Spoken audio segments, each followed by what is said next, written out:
Welcome everybody to the Gecko Pod episode number 42, new breeder episode today. Special hangout with Preston and Ralph. We are a podcast for the gecko community. We are.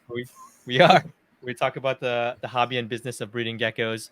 I'm Harry, Zero's Geckos on Instagram. AJ is AJD Reptiles, the local kid from Illinois that now resides in North Carolina. Preston and Ralph, how you guys doing? Where are you guys from? And what's the where are you guys from? Preston, go ahead. Good, man. I'm honored to be on here. It's crazy you guys asked me. Super excited. Yeah, man. Yeah, so I'm Preston, Super Yamori, from Metro Detroit, Michigan. Michigan. And then Ralph, where you at? I'm Ralph. I'm from Las Vegas, Nevada. Crestie Spectrum over here, repping the hottest state outside of Arizona. The absolute worst state to ship to. Worst. Don't move to Vegas. No. Oh man, yeah. So it's cool to have you guys all together. I was telling AJ that having four people together in the screen is a little bit tough when we're all like distant, because then it's hard to chat back and forth. And we've done it on the lives, but it's not always the easiest. But we'll make it work, and I think it'll be good. Yeah, we'll have some good conversation. So you guys, I want to hear a little bit more about. I guess we'll ask Preston first, just from a consistency standpoint, but just a brief overview of, I guess, your history in the hobby, kind of what got you to this point. I know, Preston, you've kind of been in and then out and then back in. Could you talk a little bit about, I guess, your history, both of you? But yeah. I guess we'll have Preston go first. Yeah, for sure. So I've been in the reptile hobby on and off, like you said, pretty much all my life. At 12 years old, I was cleaning reptile tanks at a local store. Ended up working there for over 10 years. Got my first crested, I think, back in it was early, it was like 2005, at a reptile show. It was like an olive buckskin. Had him for a few months. I got two females for him. Ended up breeding him. Then it just kind of escalated from there. I got Chihuahua, I think the next year, Lychee, Yuri. And then kind of throughout the years, in and out of it. Still working at the pet store, but not keeping as many reptiles. And then I had no reptiles. 2021 went to NRABC Tinley, picked up a Lychee, and kind of spiraled from there. So you didn't have animals for a couple of years, and then you just got rid of all of them, and then you okay. Yep. Yeah, on and off. Every once in a while, I'd pick one up, and I ended up finding another home for it, but never very consistent. So yeah. And now look at you. You've got a basement full of reptiles. So yeah. I'll ask you about that in a second. And so then, you got a Lychee in 21, and then what was kind of the next step after that? So after the Lychee, I kind of just picked up random things here and there. Picked up a crested at Petco before that was before the cap craze. Cap? No, just a nice patternless. And then I picked up actually a baby hybrid. Then that's kind of what spiraled it from there. I found coming back into it, I left the hobby. These guys were polygenic. They had no idea what was going on with the genetics, at least from what I understood. You come back and there's all this new information of what you can make, all these new morphs. Lily whites obviously caught my eye. Yeah. And my initial thought was I had the hybrid growing up. He was awesome, cool pet. I thought what would be better than seeing a hybrid with a lily white pattern. And I bought a lily white thinking I was going to do that. Came in, fell in love with it, and decided to breed cresteds instead. Just had the hybrid as a pet, but nice. Yeah, man, hybrids are beautiful. The saturation of the orange on them is just like the orange and the red is just crazy. It's insane. It's so bright. The photos and videos look fake. Yeah, and they're so robust. They're like mules, strong, man. Super strong. Yeah. We'll pull up your hybrid in a second, but so we'll take a look at that for sure. Yeah. What about you, Ralph? Nope. or I guess we'll go to Ralph and then we'll circle back after. But sounds good.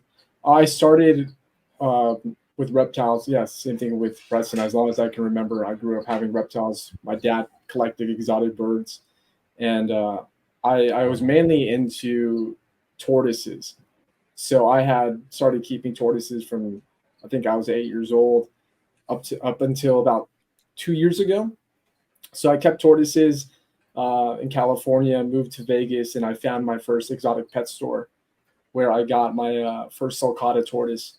And then from there, it spiraled down all the way down for me. I started keeping tortoises in the backyard, inside the house, started trying to breed them, buying these gargantuan, 3-foot sulcatas. And I remember, finding out about these other exotic species of tortoise, the subspecies, and I just kept having these different tortoises, redfoots, yellowfoots, leopard tortoises. And then my whole goal was to eventually produce tortoises. But little did I know it took 6 to 8 years for a tortoise to fully mature. So I kind of got out of that. And I did vend here in Vegas. I actually helped a buddy of mine who does all the shows right now for tortoises. I think it's Tortoise Supply. But from there, I took a hiatus on reptiles. And then I was working at the gym and I met my manager who actually kept crested geckos and a bunch of boas. And then, he kind of got me into it. He was just pushing it on me, and I was just like, I'll pass. We'll see what happens. And then what are these weirdos with Cresties? Yeah, I was like, what's a crested gecko? I've never even seen one in my life. And back then I was using, king snake, fauna classifieds, and he was like, Morph Market. I'm like, what the hell is Morph Market, dude? So I was looking through Morph Market, and that's when I went through every single morph of a crested gecko, and I started, finding out more things about these things, was interested in them, but kind of partnered up with my buddy at the time, and he was telling me like the newest morph was a lily white at the time. And he was like, yeah, it's expensive. I'd love to get one. And when I get interested in something, I usually I dive deep, I go head first into it. And I did get a few Harlequin Dalmatians, a Tiger Brindle, because his idea was like, oh, let's just produce as many as we can, forget the quality, the quantity where it matters, and let's just sell as many as we could. And I knew that was wrong. And I remember thinking to myself, I was like, what? I'm going to leave this dude alone. I'm going to do my own thing. So I bought a lily white. And from there on, it was just like nonstop buying crested gecko breeders, not knowing the hole I was digging myself at the time. So from there, it was, new morphs. I fell in love with the tricolors. I think everybody does, just the orange, black, and white. And, just being able to look at it. And then especially when you have the crown fringing, big fan of that. I know a lot of people like that too. Yeah. But it's like that really orange contrast that pulled me to it. So if I had have to prioritize a tricolor, it'd be like orange, white, and then black.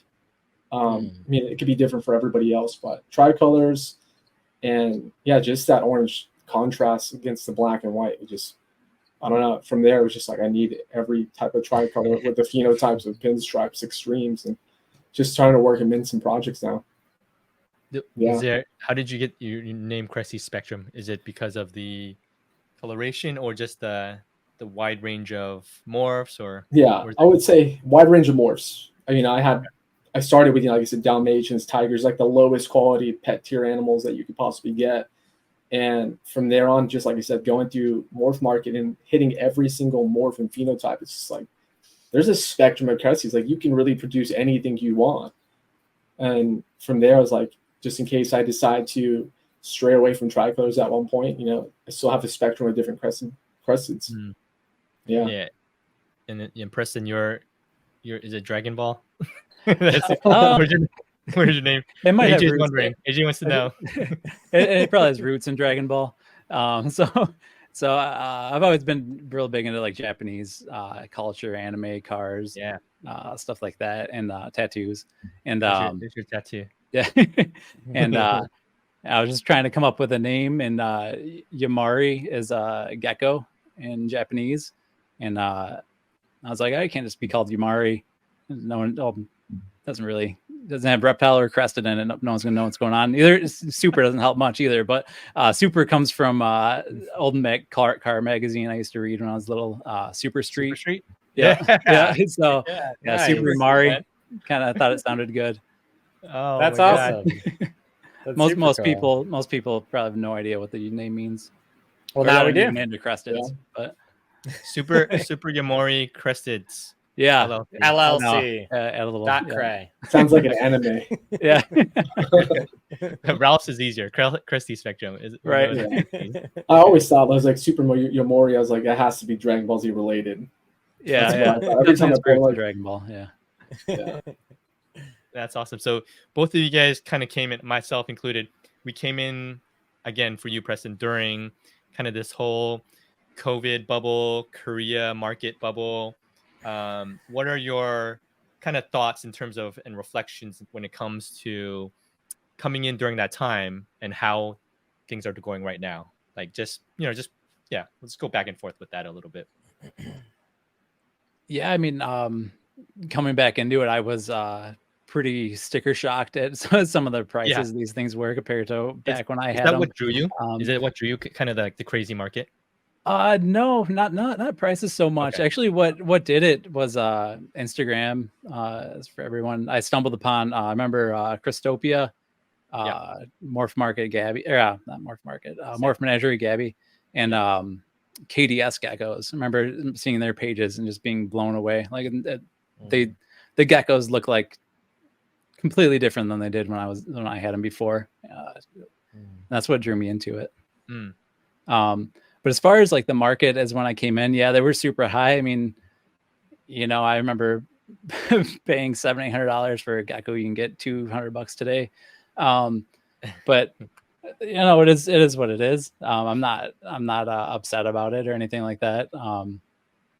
I didn't get into it as a business really. It's just a hobby for me. And, if I can make a small side business out of it, then that'd be great, but that's not what my sole intention is. I just got into it for the love of the morphs again. Yeah. How about you, Ralph? What kind of drew you in?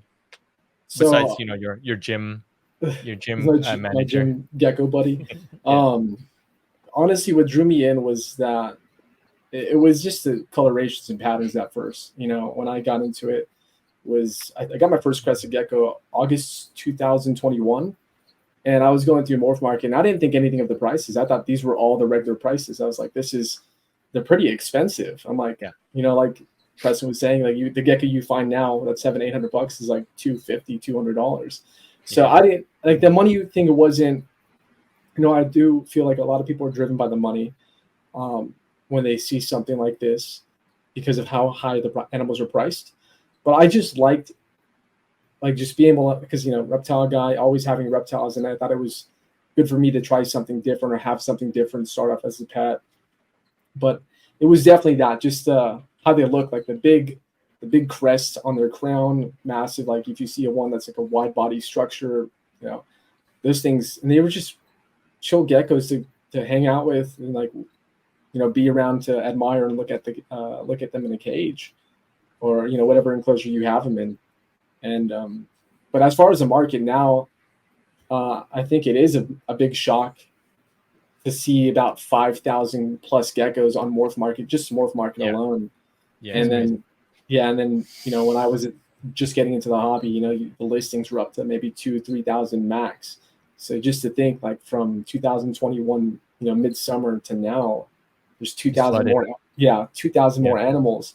And if you were to actually look at the market and to separate, because there are some quality animals I've seen, and then the rest of them, would be considered pet geckos in my opinion. Because, I feel like the overproducing is just ridiculous right now. It's just oversaturating everything. And, it's driving people insane, I guess, driving them out of the hobby, liquidating their geckos or whatnot. But that's just what I think about it. That's an interesting point. The fact that there is a lot more animals on Morph Market. But I wonder if the number of high quality animals on Morph Market is really significantly higher, or if the pet quality stuff is just not selling. So it's just stacking up. Yeah. Is there it'd be interesting to see what the average age of a listing is compared to 2 years ago. Is there listings that are just 6 months old? or I would assume so. Yeah. Yeah. If you were to like go all the way to the last page, I'm sure you can see when that animal was listed. Yeah. I still see stuff like I'll see like, visual xanthics up for like $9,000. I'm like, yeah, well, that's going to be there forever. Like forever. Yeah. that's not going anywhere. That's peak 2022 prices. Yeah. Yeah. For sure. Yeah. So absolutely. I wonder if that plays into it. Just all of the,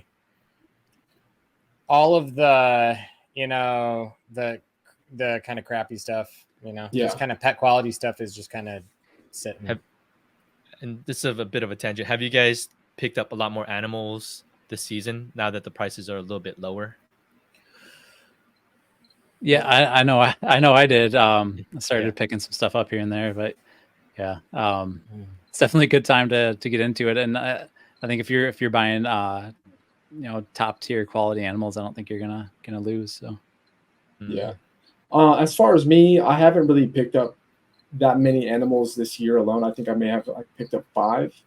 But as far as the ones that were almost like unobtainable because they were at $9,000 to $12,000 a gecko, they're more affordable now for myself to work with for future projects. But then, I was like, okay, if I can spend, $9,000, I can probably get a few more higher quality geckos to add on the back end of my projects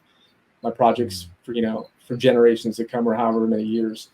But Preston was saying once again, I think it is a great time to get into buying higher quality animals for the prices that they're at.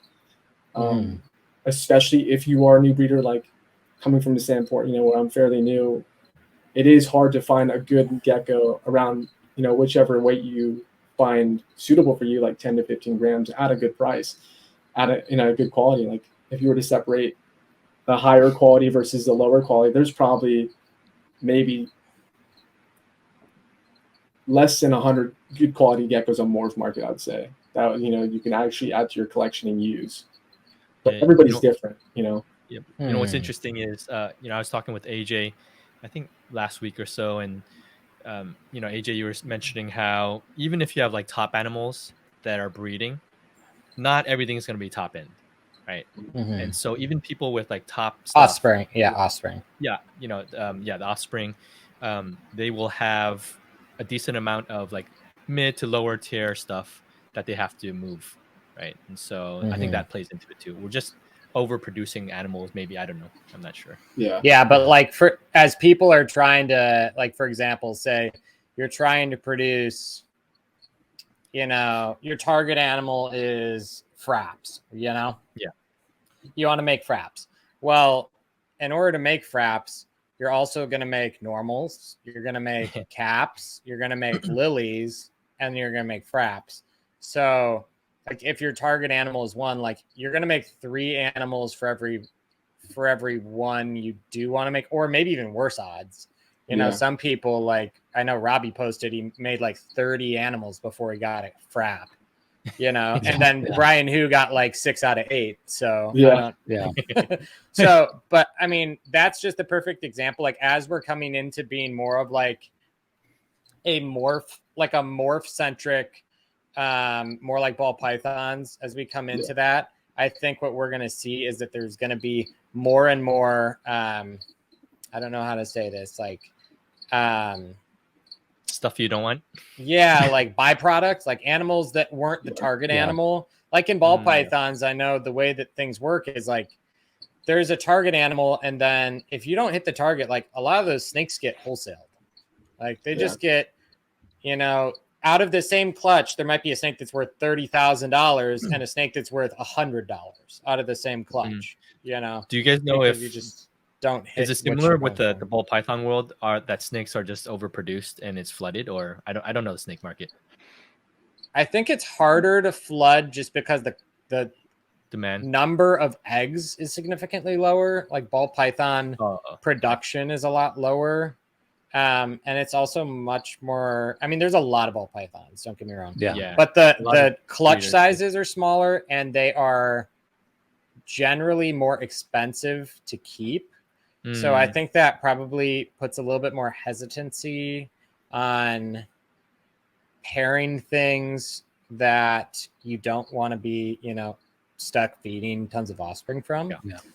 I think with Cresteds, it's easy because it's like, what's another bowl of Pangea? It costs like, 0.01 cents to feed it, but ball pythons, I think, are a little different than that. Preston, you didn't do ball pythons before, did you? No ball pythons. My son has 2 now, but that's Are they down there in your basement? No, he has them in his room. Okay. That's fun. Cool. Yeah, I think what didn't help with the oversaturation of the market with lower end animals is the the barrier to entry was so high back then. To get a good quality animal, a lot of people weren't able to. So now they're breeding, subpar, lower quality animals, and just kind of a cycle. Yeah, and adding to that too is just all these higher quality animals now that were so highly sought after. They're in everybody's collection. I would say everybody, just because you're seeing them being listed on Morph Market. 2 years ago, a year and a half ago, you'd see that animal for maybe 15 to 2,000. Now the animal's being listed for 600. Yeah. So it's everywhere. So it's definitely that. And just to add to that, is just like with the whole breeding and overproducing. I think because like the byproduct of having a low or mid-tier gecko, because you want something from a gecko, it's going to happen. It happens to all of us. And I think it's just like being able to pace yourself. I think working with smaller amount of geckos versus having a whole breeding colony I like how this gecko looks like. I like how that one looks like. And just start putting things together and, posting the pictures of these, mediocre geckos. And it's just, to me, it's just like, I get it. There's joy in doing it. Who doesn't love being able to see something that they've produced or they've made? But at the same time, where's that gecko going to go a few months from now if nobody wants it?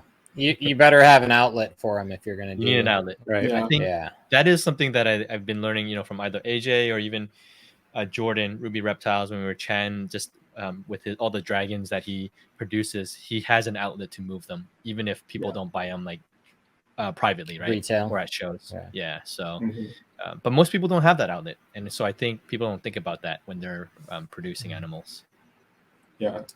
Yep.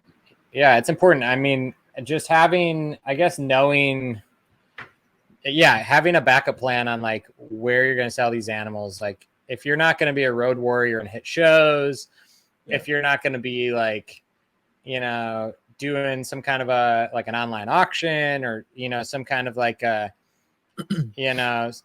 way mystery to move box. Animals. Yeah. Mystery box or whatever. Like, if your only outlet is going to be like individual Morph Market postings, you're going to be really sad. Yeah. I mean, you can do that if your collection is small, obviously. But if you want to like breed more than a handful of animals, like that's going to be really hard to I guess keep up with moving stuff if that's your only outlet. Yeah. So for you guys then, I mean, that's a good point, AJ. How many breeders are you guys at, Preston and Ralph?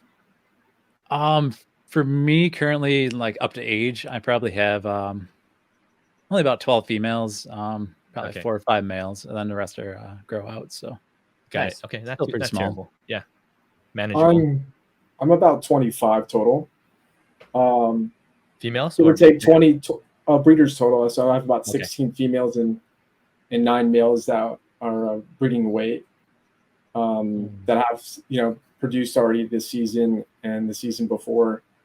But I'm at the point where I'm like, okay, maybe I should rotate some animals around and be a little more particular about who I'm pairing for my project focus for the years to come versus like, okay, I'm hoping this one produces something, because it is hard to move animals, especially if you're not a road warrior. Even as a smaller scale breeder, it does get difficult because whenever you post on Morph Market, your listing gets pushed back because of, the influx of how many people are posting, time of the day, which day of the week, so on and so forth. I think it was Brian who was talking about that. Like he did an update and he was like, man, I literally just posted this. Like I posted this 5 minutes ago and I'm on the third page 5 or page 5 or whatever. It's like, I posted this like by the time the upload was done, I was like on page 5. Everyone's just like, wow. Oh my gosh. It's crazy. crazy. So it is hard. It is hard, definitely hard unless you're posting constantly on Instagram. on your stories or just, your Facebook, just constantly keeping up to it, because, there are a lot of people who are doing the same exact thing you're doing. So, I've found success as long as you're consistent doing it. Like, a few days a week, your animals will move, but it just takes time. Yeah. But so I've seen you.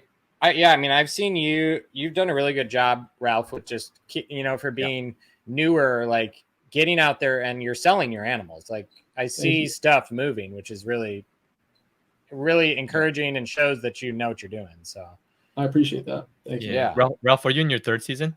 Is your second breeding season? This is my second breeding season. Okay. So this is my second. I only had 6 pairs last season. I only produced maybe about like 20 to 30 plus babies. And I was able to move all of them except for one.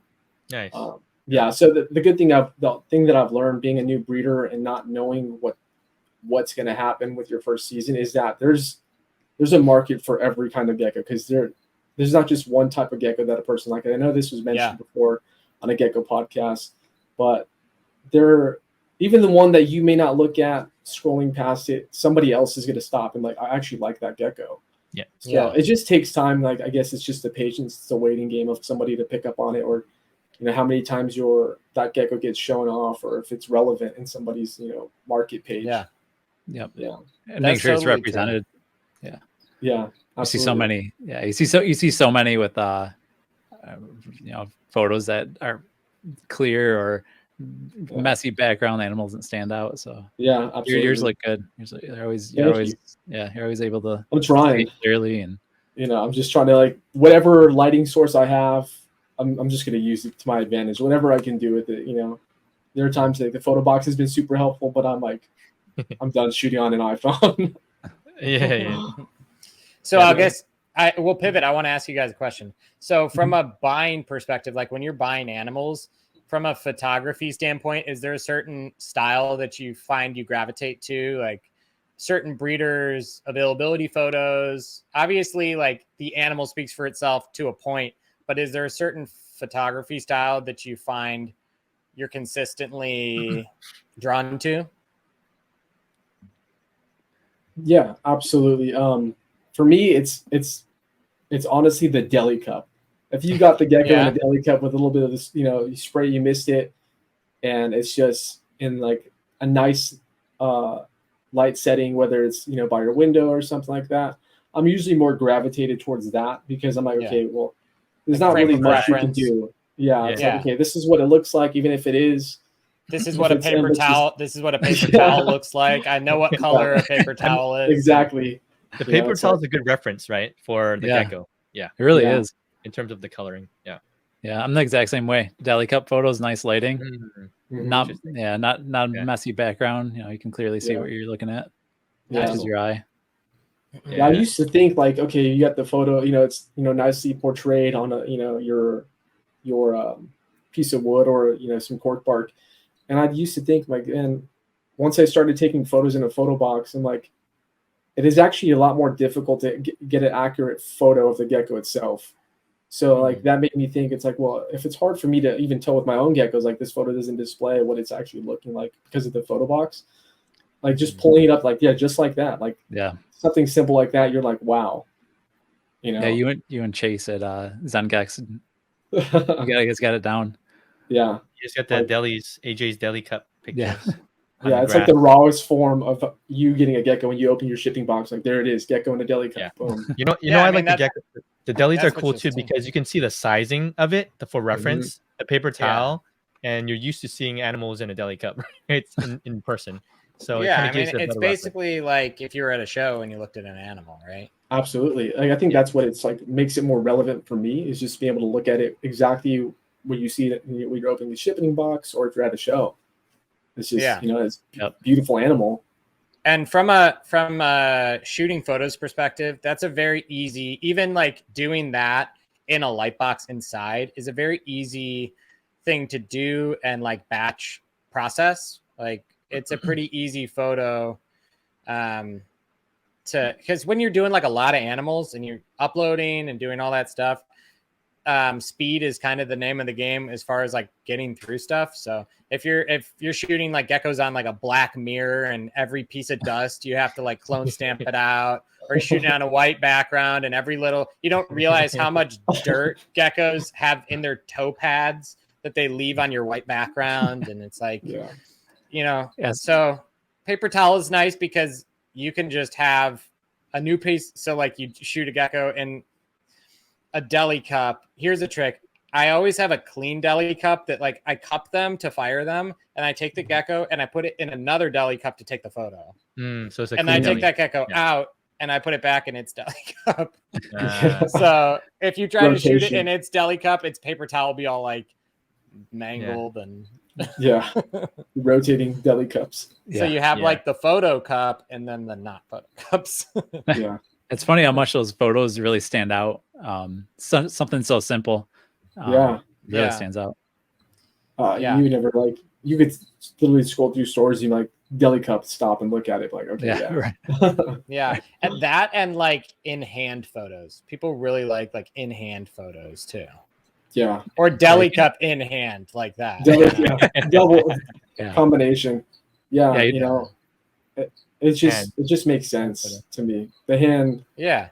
Those are, but that makes sense. It's like the two most common ways you'd see an animal, either in a deli cup or in your hand as you're holding it.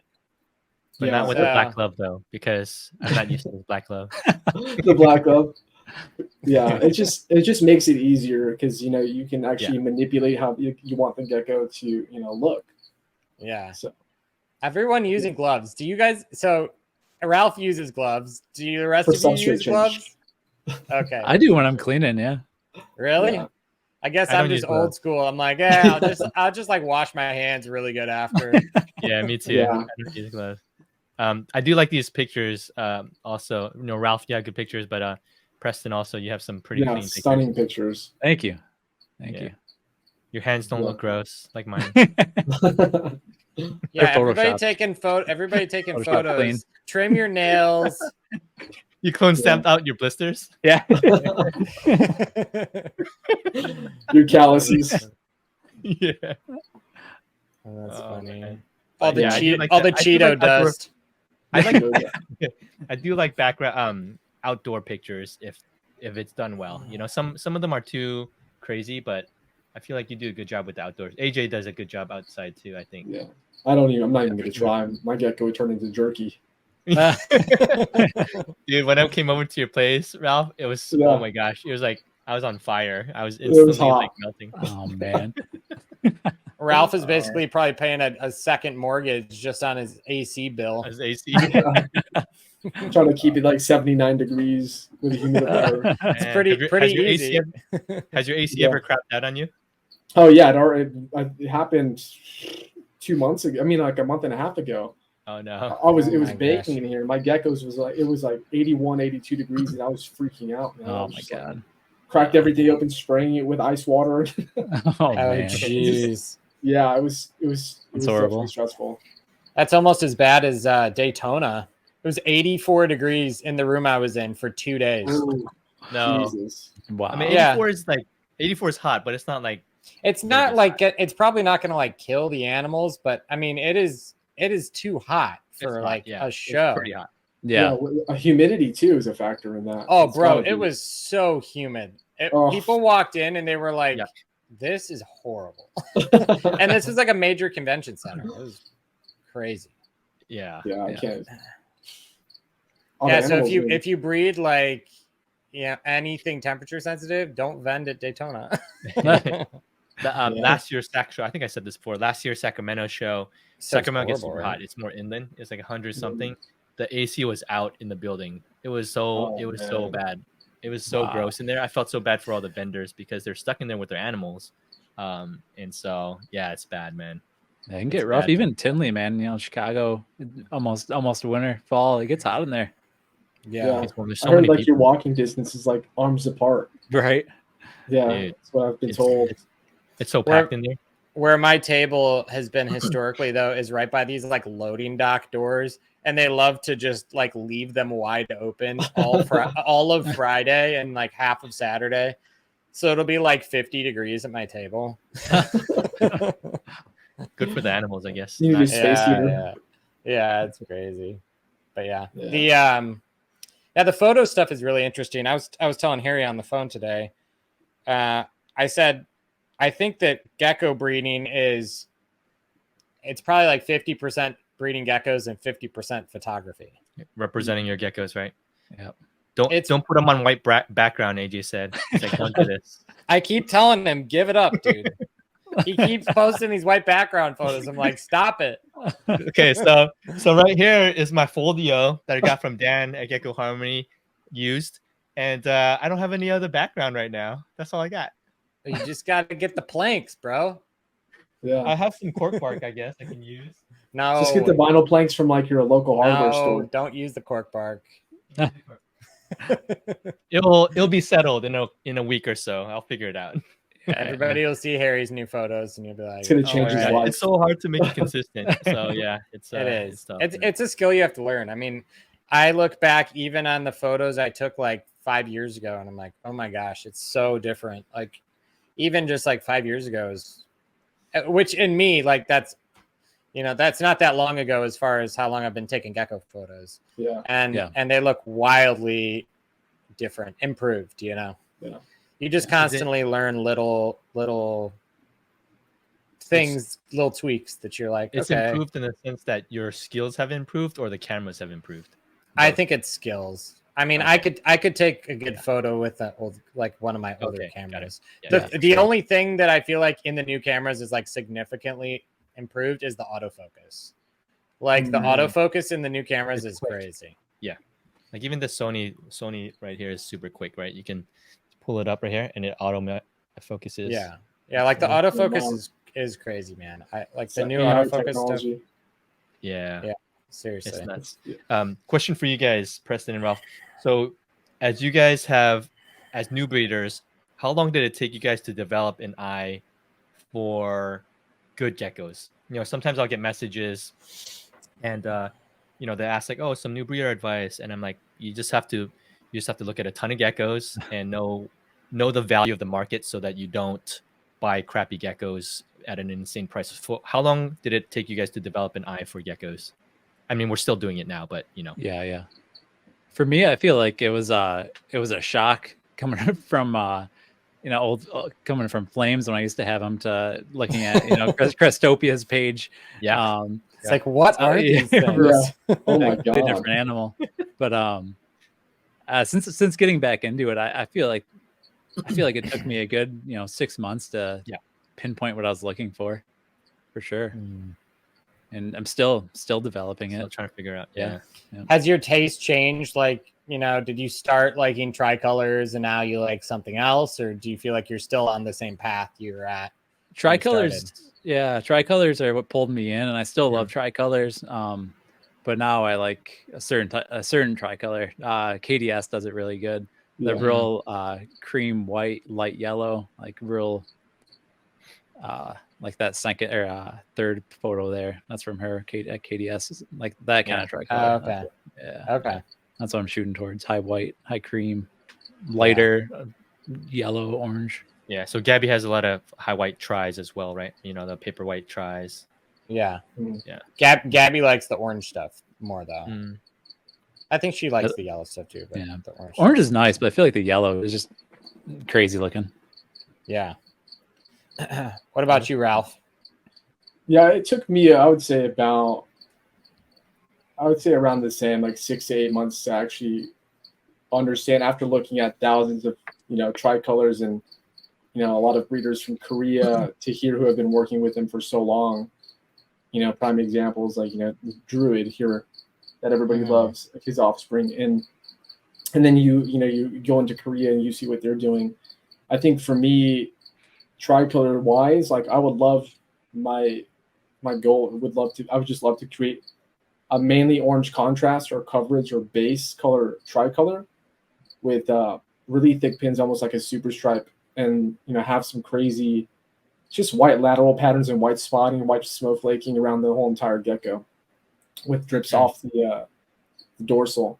And I've seen a few of them. Like, it's hard to say because there are a lot of tricolors like the one that you got from KDS, Preston. That's prime example of a nice tricolor. But I really just like full orange. If I can get maximum orange, secondary white, and very little black, just to give it the accents and like give it the effect of it being a tricolor. I love that. You need some Crestie Lord orange. Yeah, bro. I've seen those in person. They are wild. Yeah, they are crazy looking. Still can't get any from Nick. So it's okay. Yeah, the elusive Nick orange animals. Everybody wants the Nick animal. We're never gonna get him, AJ. Nick, sponsor us.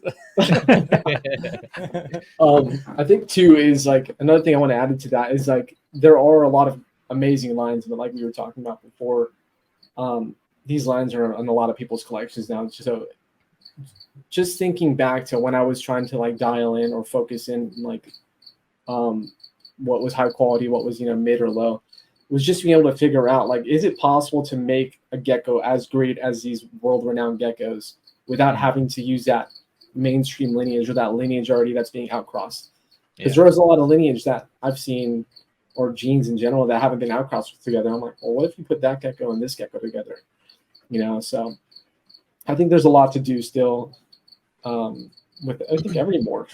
You have you have a big cat project, right? How much how much does that play into your tries? Is that what you're trying to fuse together, or are they separate? No, I definitely am. So this actually took place, I would say early 2022, end of 2021, when caps started becoming more of a thing. And my idea was, because it was like, melanin boosting gene, it enhances the darkness of geckos. And there's very few that, Don at City Reptile was producing that had orange. And I know he was a little bit had an unsuccessful projects with reds, but I figured, I was like, not every cap is going to be the same. Yeah, they're brown, they're dark. But if I could focus myself outside of getting away from dark, because everybody has a possible or a proven cap line that is a dark base, very dark caps, And I felt like, what if I tried doing something with orange and red? Something that hasn't been done. What if I steer away from the dark base caps and go into the more vibrant red or orange, and possibly produce red or orange fraps if that's possible with the orange. And I just knew that there are very few orange geckos or orange caps, possible caps. But I was looking at one of the guys I had picked up, my main blood orange project that I'm using, my sire, the male. It has like this very purplish gray fire down base, but within like the secondary pattern, I guess you can call it, it's orange. And he's got orange blushing, orange belly. Doesn't get any darker than like probably a tan, like a reddish tan. So I figured, like, why don't I cross this into some of my tangerine females that I have? Like the more lavender base, or and tangerine citrus, whatever you want to make up with orange. And I was successful. I didn't expect it, because there's so much doubt, like, oh yeah, it's not possible to make a red cap. Eventually the melanin's going to take over and it's going to go dark or orange. There's very few, like RTK has some of the most killer orange caps that I've seen. But to do it my first season, hoping that it would come out like that with pattern, and cool. And the male that I have, it has no lateral pattern. So for the white to stick on this gecko, even though it's very faint, it's still progressing, expanding. It just blew my mind. I was just like, I can't believe that happened. I think it's going to be wild in a few months. Yeah. So I'm definitely hoping to take that, just, continue off with the orange and red projects,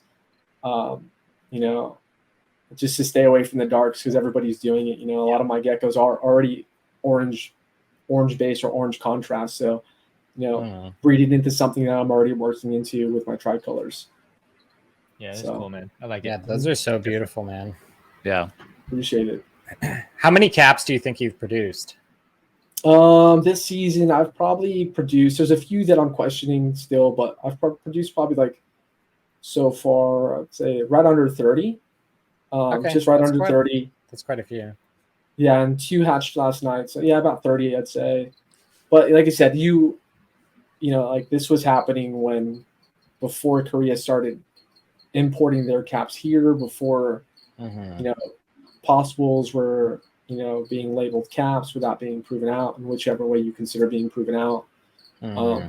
But there's, a lot of people that have their hands on it and who have all the lead whites, and they can just put them together and produce, something amazing. But they are still, like every gecko, there's quality to every single one of them. Like you're saying, the market, Totally. the market's, I would say obviously tanked big time, but just like any project you do, any more phenotype gecko, it's the quality in the gecko. Now somebody's going to see it, because once you see the same gecko over and over and over again, the moment you see something striking, it's like, okay, that's different. Then you're like, okay, that's quality right there. It's got some patterns, got some contrast, whatever you're looking for. You're like, okay, yeah. Then that I would consider is a higher quality animal or cap. I would say, Yeah, it's gonna be exciting to see these new caps coming out next couple of years. I think caps, fables, Xanthics still need work. Yeah, Xanthics are still a new thing. Yeah, there's a lot in these. I would say morphs that people had a hard time getting a hold of because of the price, how expensive it was. Yeah, but now they're a little more obtainable. It gives a chance for and I will say some of the people that bought that, some of the people that have like the big money to drop, like people are dropping 100K on an Xanthic project. A lot of times those are not the most creative gecko breeders. Yeah.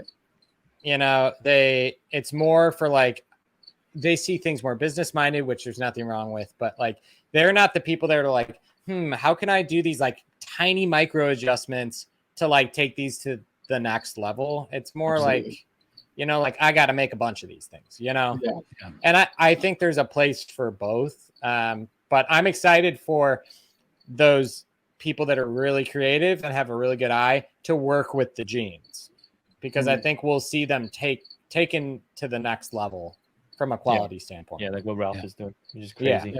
Yeah. With the market adjustment, it's going to be definitely a shift towards quality. It's going to be that's awesome. It allows more people to have a hand on it and work on good projects. Right. In one sense, like the market dropping for in this season at least, it's it scares people. Obviously, people are leaving the hobby and whatnot, but it just allows so many more people to grab so many good things, and I think that's awesome. I think it's a really good thing, actually. And it also forces people to be more creative. It forces people to be creative and to be mindful. And I think that, like I said before, like the creative aspect is going to be huge, because I think we're going to see animals that maybe people wouldn't be inspired to make because they were just thinking like, everything any female I have, breed it to a cap. Any female I have, breed it to my Xanthic and make heads. Like instead of that mentality, it's going to be like, you're really going to dig in and think about what you want to make, what genes are out there, how they interact with one another. You're maybe going to do a little more homework on genetics, all that, and really like dial in what you're doing,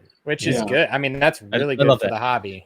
I really love that when people message or even when we chat with people and they're saying, I want to make this, this, and this. I'm like, I don't know how you're going to get there, but that sounds amazing. I had a guy come up to me at a show. He's like, all right, so there's somebody at Daytona too. I'm sure they're not going to listen to this, but we had this interaction. She goes, I want to make a gecko. What was it? Oh gosh. It's something ridiculous. It was like, I want to make a gecko. Oh, I'm going to misquote it. It was like, I want it to be bright orange on the sides and then the pinstripes to be bright pink. And I was wow. I'm not going to say it's impossible, but not right now. I'll say good luck. That's what I was saying. Because she's like, this is what I'm trying to make. How do I do it? And I was like, I don't know. Let me know when you figure it out. And then I had another guy tell me, he's like, I want a red base gecko, but instead of the pinstripe scales being white, I want the scales to be black. And I'm like, let me know when you figure it out. I'd love to see it. Yeah.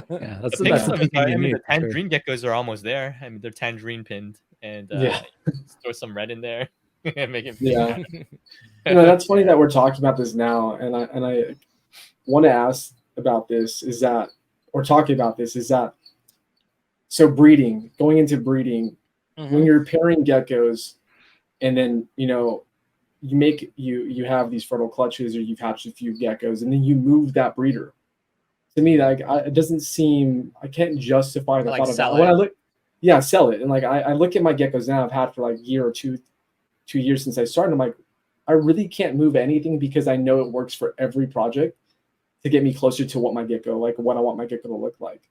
And I think it's just learning phenotypes. Like when you produce an offspring, you actually can tell, like, okay, this gecko pulled this from the dad, this gecko pulled this from the mom, and then learning how that works as far as like, okay, it's produced these many geckos with this super thick pinning, it's coming from dad. And then knowing, okay, like, and then getting another pair, putting this gecko with this gecko, or, getting confused, but their offspring holding a certain phenotype that you like, and just being able to progress your properties forward instead of just having to move a gecko. Like, hey, I produced some babies and I'm going to move the gecko now before the season ends. Or I really don't understand that, why people do that. If this is something, for newer breeders who are just wanting to breed and, create something, magical, I guess you can say. So that's where I'm like, what do you guys think? What like, where's your standpoint on that? Like, I know you guys. We'll pass it to Preston. What do you think when it comes to that stuff? Holding, like selling holdbacks, right? Selling, or no, you're saying like selling females like mid-breeding season. Yeah, selling females mid-breeding season, or just like not being able to use it for a generation, or a season or two, when it's creating something pretty good. Yeah. I think a lot of people are just impatient, and just really, it just takes time to learn what that animal's going to produce, and I don't think you can in one season. I mean, you can get an idea, but I don't know. I think it just comes down to being impatient and wanting their dream vision gecko now.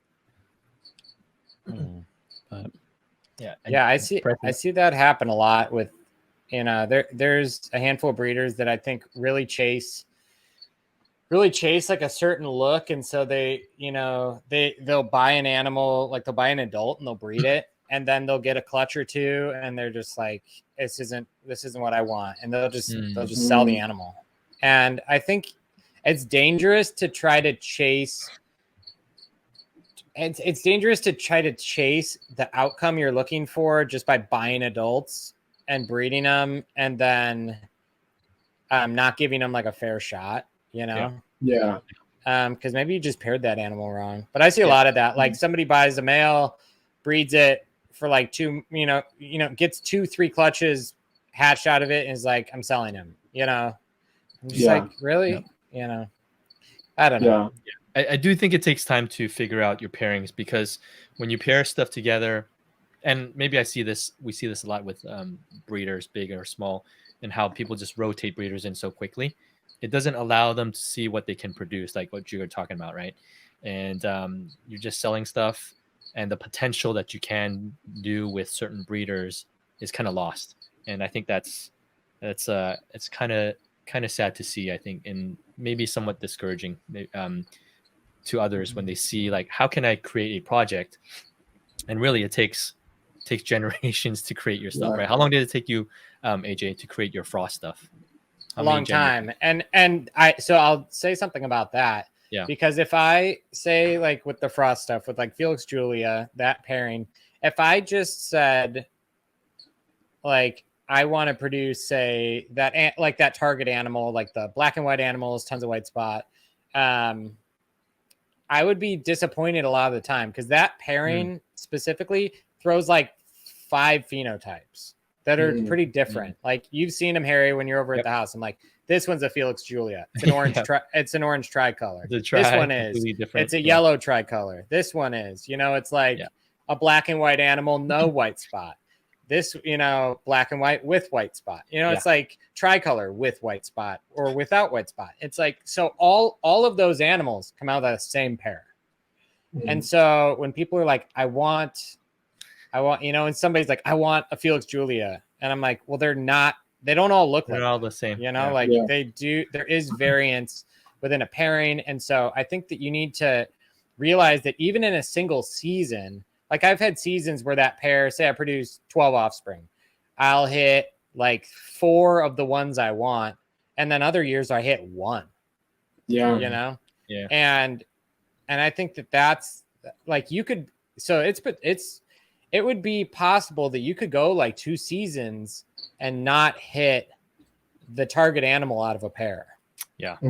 So when people sell animals 2-3 clutches in, I'm like, I guess it's probably just inexperience, you know? Yeah. But because if you think about, say, like you breed like 2 het xanthics together, you know they're hets, right? And you hit like 8 or 10 non-visuals in a row, and you sell them, and you're like, you know, screw it, I'm not going to do it. Like, and then the next season, the first 4 or 5 could be visuals, you know? Yeah. Or like you're due, like it's just statistics. You know, it's basic statistics that like you will hit it. Yeah. Preston, how many? This is your first or second season? This is my first season. Okay. Nice. This time around.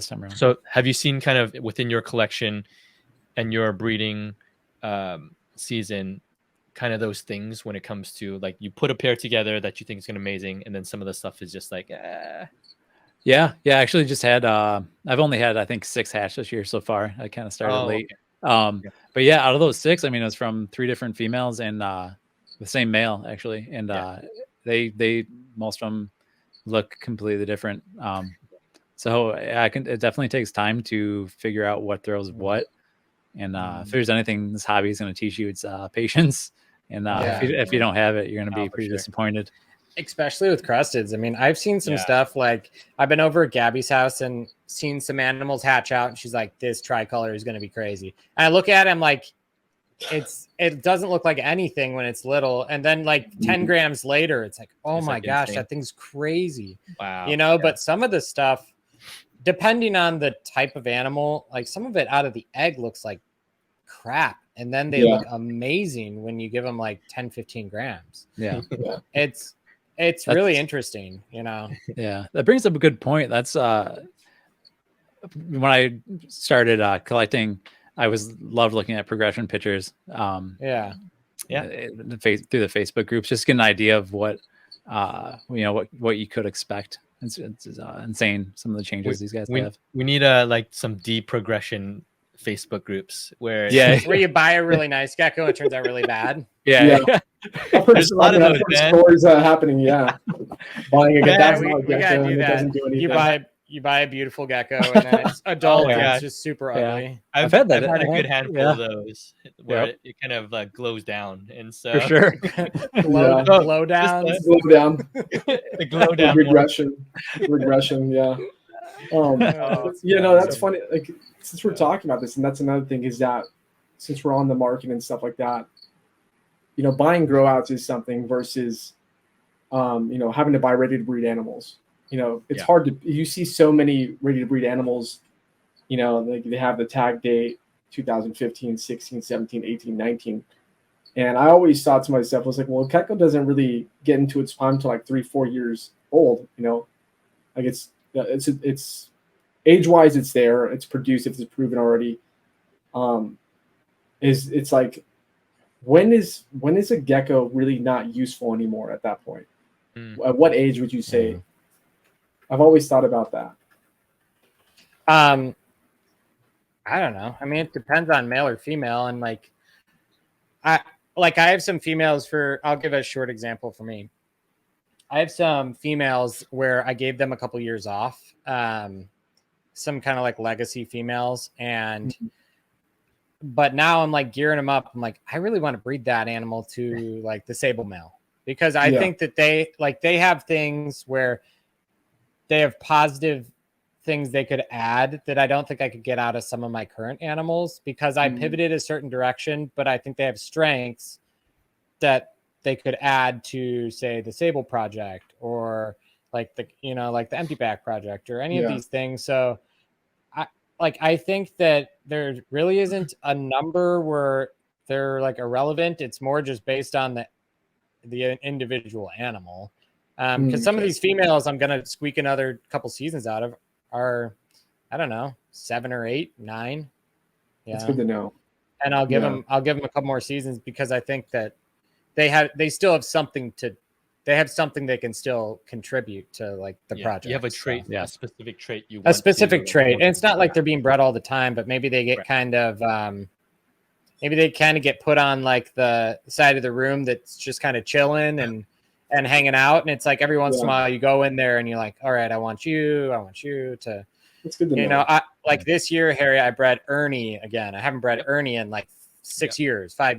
Ernie with the big head. Yeah. Right. Yeah. So I bred, Ernie, but like this crazy head. He's kind of like one of the original animals that made the frost animals. So I got some unrelated females and I bred them to Ernie to try to make some outcross stuff down the line because he's a few generations back from like the Felix stuff. I was like, okay, like that'd be a good use, but he came out of retirement and I'm getting offspring from him. So it's cool. He's probably like 10. He's like, I'm in. That's cool. He dusted off his hemipenes. He's like, put me in. Just put a little bit of water on them. I'm back, guys. We had to rehydrate him. He was getting a little shriveled. Needs a little lube. Yeah. Some mineral oil. Preston, I did want to ask you about your hybrids. You have a hybrid. I have hybrid as well, but I know yours is pretty orange. AJ has a hybrid. Everyone's coming out as a hybrid lover. We're all gonna get canceled. Ralph doesn't have a hybrid yet, but maybe. Ralph's working on it. Yeah. Ralph, it's very orange. It's like your orange project. How old is your hybrid? She's probably 1.5 years, maybe 2 now. Okay. Oh, it's a female. Yeah.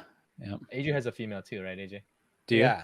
Yep. Okay. I heard that's pretty rare from what I know. Apparently it's not that rare because everybody's like, it's so rare to get a female, and I buy one in my entire career and it's a female. It's a female. Yeah. I don't think I have that good of luck. That's so nice. It's so bright orange. Dude, they are like electric. Yeah. She's cool. She's cool. She was awesome to watch progress. Like she didn't look anything like that as a baby. Like she was, man, they grow fast too. Yeah. Really she's fast. She's probably getting close to 70 grams now. She's huge. Wow. She looks like one of those Nerf footballs. Yeah. She's highlighter orange. Man. She's got mine stayed really orange as well. Like it's crazy. It's like a highlighter orange. Yeah. Mine too. Mine's like 65 grams. I think it's less than a year old. That's nice. That's Ryan. Yeah. Oh, Ryan. What's up, Ryan? That's famous. That's awesome. Your dad's a superhero.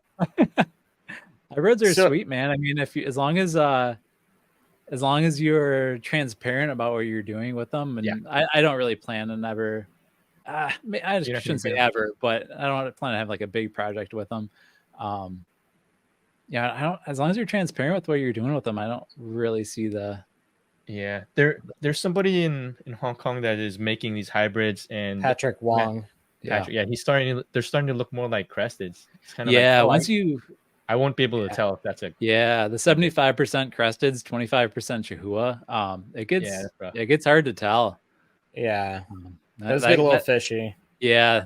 Once you get down that route, I could see why some people would have an issue with it. But this is the most orange gecko I've ever seen. Yeah, I need that one for my projects. Orange. This doesn't have 3 million views like Brian Hughes' Play Gecko.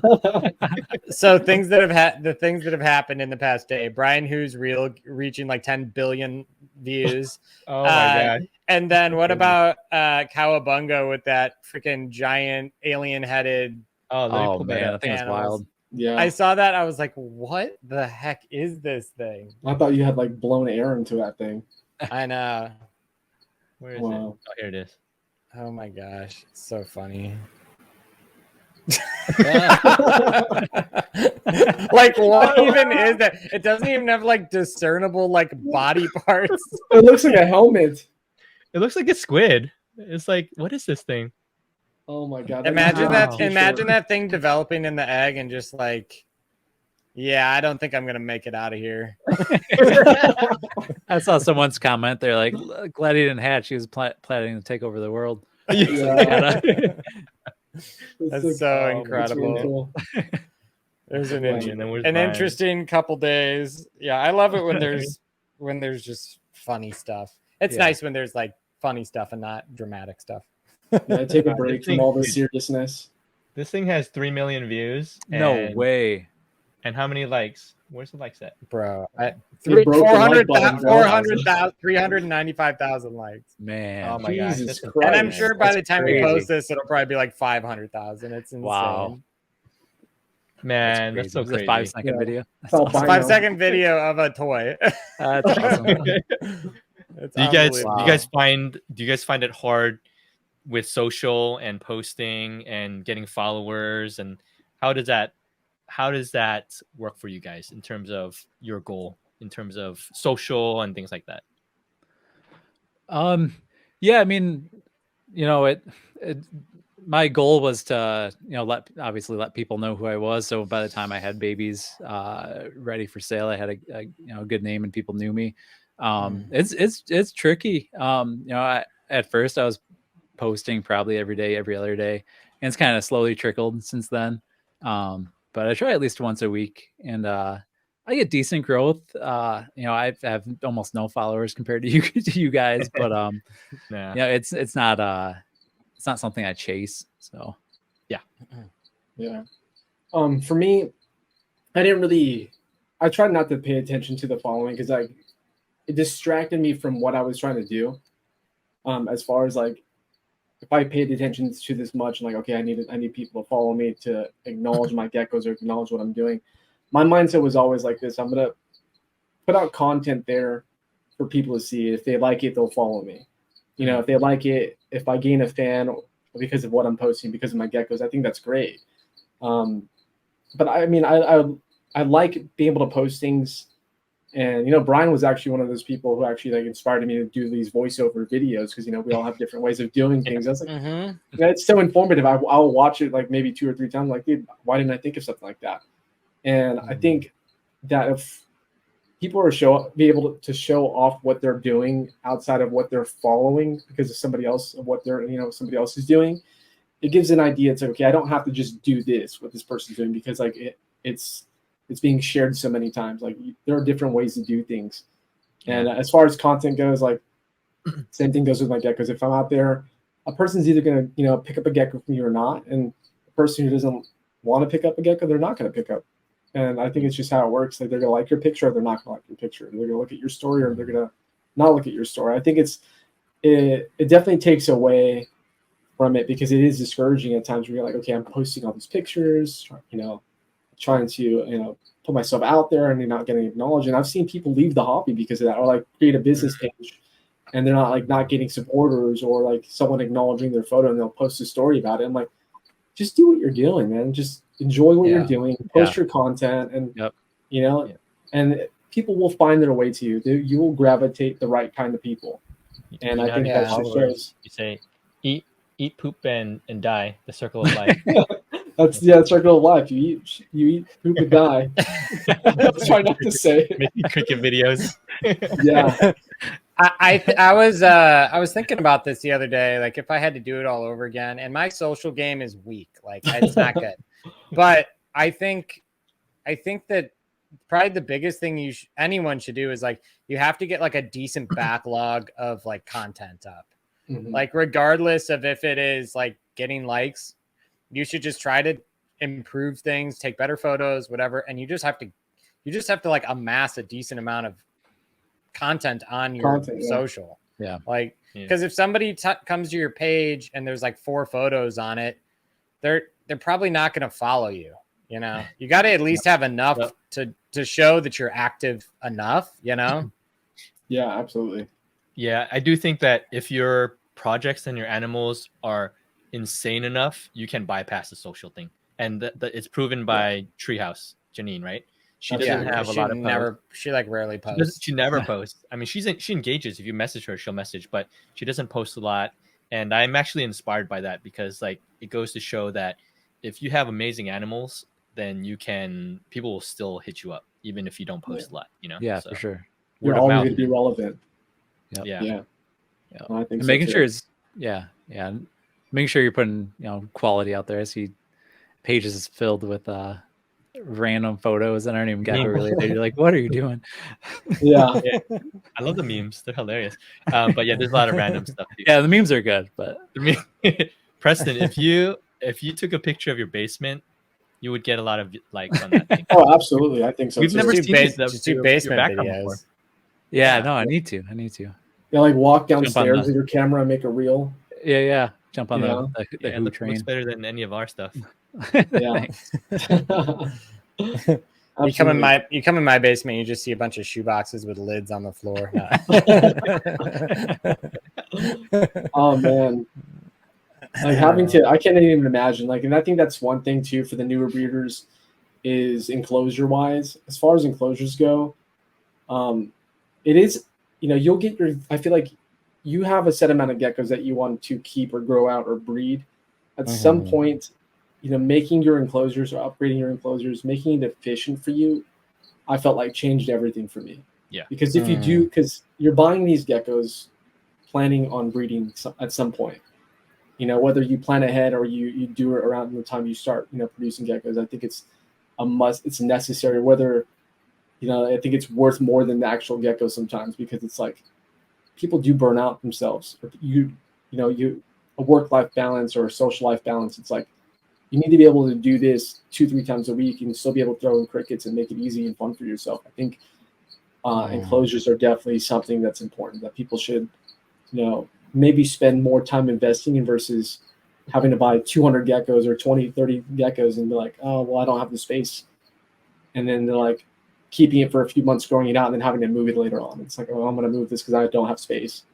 So I think enclosures are a big deal as far as that goes. And whatever route you want to go, whatever works for you, but it's definitely something that I've learned, probably like changed my mindset on this whole entire thing, is having a good workflow.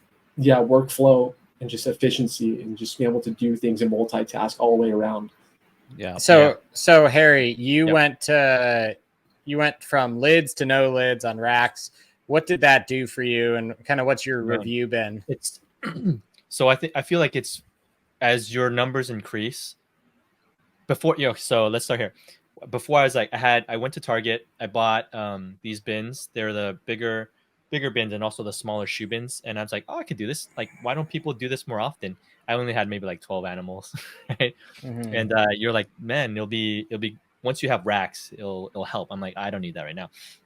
But once I started producing babies, buying more animals, I realized lidded bins was very time consuming. Before I didn't understand, because you're like, when you only have 12. Yeah, when you have like 12, it's so easy. Just open it, mist, change some stuff, change the food, put it back and stack it. But when you have 50, it makes so much of a difference. And so I got these racks for grow outs. I got these racks right next to me for bigger grow outs. And then now I bought some used Exoterras. I have my Herp Cult acrylics. And so the flow of moving animals systematically and also cleaning systematically, feeding systematically is a huge difference from burning out to just actually enjoying the process. I've seen Ralph's and his system at his place, and I've seen yours, AJ, and kind of seeing that flow. It makes a huge difference once you hit a certain number. I feel like if you have maybe like a dozen, 20 or less, maybe even 40 or less, I think it's manageable. You can do whatever you want. But the more you have, the more it makes sense to rack things, to have things unlidded. It just helps significantly for sure. Yeah. Preston, behind you, I see you have, is that the Amazon boxes? Is that what those are? Yeah, these are the Brian Hu boxes. These aren't the new style everyone's using. These are a little bit older. They have the magnets on the front. Yeah. They're, I got them as an inexpensive option that was a little bit bigger than a tub, and they're okay. If I were to do it again, I would probably do all my enclosures differently. I would do a rack. What's your takeaway been from those, and then what would you move to if you're gonna change? So these are nice, they're decent size, but they have so many nooks and crannies and crevices. They get nasty fast if you're not taking them out, spraying them out. Are these the ones that everyone's buying? These aren't like the new ones I see everyone getting in the past couple of months. They are from Amazon. I'll have to post a picture, but they're they're all hard plastic. They're not like that film everyone's using. The flexi ones, yeah, but they get bad if and you're gonna have to take them out and spray them, outside or pretty often. I would definitely recommend something like a rack system over those. Okay, so if you were to do it again, you said you would get a rack instead. I would definitely do a rack. Yeah, I would it's invest not too late, in a rack. man. I know. It's a rack. Yeah. What tub would you do? Would you go 6-quart or would you do kind of a hybrid of like the 6-quart and like the 12 quarts? Or yeah, I think I would do 6 and 12 for sure. Yeah, something like Ralph has a really nice setup behind him. That's awesome. I love that. Looks really efficient, easy to clean and get in and out of. I did those and then I went heavy in glass tanks, which I would another regret. I definitely would do PVC instead. Yeah. I haven't filled it. I mean, there's pros and cons to all of it. I feel like, I've had a lot of people reach out and be like, why don't you keep your animals all in, 18, 18, 24 exoterras? And I think that, like Harry was saying, like with shoeboxes, when I almost consider like the 18, 18, 24 exo as like the shoebox with lid of like tanks. Yeah. Where it's really nice when you don't have a lot of them. And then once you have a lot of them, I feel like it becomes impractical. Yes. Yeah. It's a big tank. Yeah, it's a big tank. It's really heavy. Yeah. And it's a lot of tank. But, they do look good. So this room is all exoterras, and then the other ones are racks and acrylics, but they do look nice though. Yeah, they do look nice for sure. And they're easy to clean. All the glass is really easy to clean. That's one gripe I have about PVC, especially like acrylic fronted PVC, is it's not as easy to clean as glass. Glass, you can literally like something poops on the side, you just take a razor blade and just like chop it off. But like you can't do that in the front of an acrylic tank or front of an acrylic door. They're pretty unlike the PVC cages that have acrylic fronts. You have to use like microfiber cloths with brilliant eyes or with like, vinegar and water, or you'll just like destroy the doors of your cages. Yeah. Like even if you use paper towel on them, it freaking wrecks them. Yeah. That's great. Yeah, I've heard a lot of people who do have those PVC with the front doors opening saying it's a pretty enclosure. It's an attractive enclosure. It's aesthetic, but like the functionality of actually using it for a gecko has been pretty difficult. And then like them switching over to like a tub or a rack system as well. I think just having for me a rack system is easy. It's like partial bioactive. I just throw food in there, replace the water when I need to, and I just miss. And like for the most part, most of my females still lay in the lay box that I have in there for them. Yeah, I haven't, I haven't been able to find any, missing or loose eggs anywhere. So it's been simple, but the only thing I don't like is like flies and gnats. That problem is just like, that's everybody. Yeah. Everybody. I mean, what can we do about that? Yeah. You just gotta have like 1,000 of those little catchy things all over the house. I got 2 in here. The fungus gnats. I think there is a solution for fungus gnats that is, oh gosh. If anybody knows a solution for fungus gnats in like cages, let us know. We need this. Hit us up. We need to hit us up. I remember hearing something where it's like, oh, if this is in, there's some solution where it doesn't harm the animals, but can kind of prevent those. But, like a spray? Yeah, I don't know. I don't remember what it was exactly. Okay. But, Ralph, you brought up a point about your females laying in their lay boxes still. Mm-hmm. What substrate do you use like in the main tank or in the main? So in the majority of my breeders or my adult enclosures, it's just I do a layer of cocoa coir or cocoa fiber and then chips and husk on the top layer and then some leaves. Okay. And then I have it's like a triangle shaped like spice container that I got at the Container Store, and I just throw it in the corner, and it's elevated, but I just use the same thing there, like a sphagnum moss and cocoa coir. But a lot of times I figured it like this. I figured like if they have to cross this area a lot of times or climb over it, they're going to notice that this is a lot softer than the actual ground floor substrate. You know, it's like having to tussle around leaves and there's vines everywhere. So a lot of times I've you know, at night I'll go check on my geckos, and a lot of the females will just be, you know, laying on that soft bed of substrate. And before you know it, you'll see dig holes, like, or you'll see like the sphagnum moss kicked out. And right there and then I'm like, okay, it's time to check eggs, and I'll find a few eggs. And I just, you know, like I was always told it's okay. They'll lay in the softer, more, you know, areas of your enclosure. I know AJ was talking before, like when you had like coca cola, they would always lay in the far back corner mounds. Yeah, like if you give them like that much in most of the cage and that much in a back left corner, they're gonna lay in the corner. Yeah, so that's why I figured. Yeah, and it's been working out that way. Okay. Yeah, I was just asking because I recently switched to cypress mulch and everything, and not a single female has laid in their lay box since. Oh no! Yeah. Oh, no. Are you missing eggs or no? I missed 2, but now I'm a little bit more diligent on checking. Yeah. Maybe everything but the breeder females get cypress mulch. Yeah. I'm gonna switch back. Yeah. Other than that, are you liking I like cypress though? Yeah. Other than the egg issue, I do like it. Yeah, it's really nice. Yeah. I use it for like grow out lychees and gargs and different stuff, and it works really well. Yeah, I agree. I feel like you can just like kind of set it and forget it. You change it like not as often as you think you have to. It's crazy. Yeah. Do you put any like springtails in those enclosures with your cypress, or you just leave as is? No. Oh, that's actually no. Yeah. I mean, I just swap it every. You know, when it gets funky, crazy poopy. Yeah. It doesn't even. I mean, it doesn't have a smell like it doesn't. Yeah, nothing really gets really that funky. And I think that springtails and some of those beneficial insects. I mean, they're present. They're present in everything. They'll move cage to cage too in the room. People don't realize that. Like if you have springtails like in one cage. They'll kind of find their way. They'll find their way in. Put them in the water bowls, and you're like, "How the hell did you get in here?" Yeah. So I mean, if you have some in the room, they'll kind of find their way in. But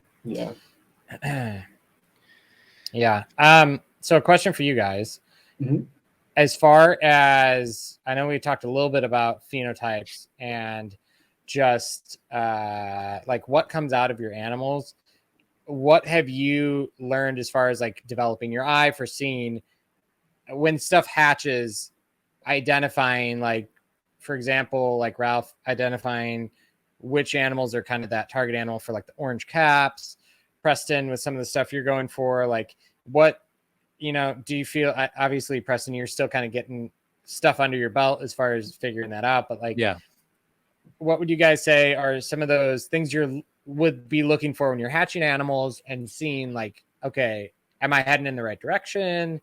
Or, kind of, is this the right way that I'm going about this, with this pairing? What are you kind of looking for when you're hatching stuff out and seeing if you're hitting what you're going for when they're young, because obviously time will show, but. Yeah, for me, I mean, I haven't hatched out that many this time around to have a solid answer on that. I plan on holding probably everything I hatched this year. I plan on holding it until 30 grams or so to see how it develops, so I can get a better idea of what to look for and how it's going to develop. So I'm definitely still in the phase of developing an eye for it. Okay.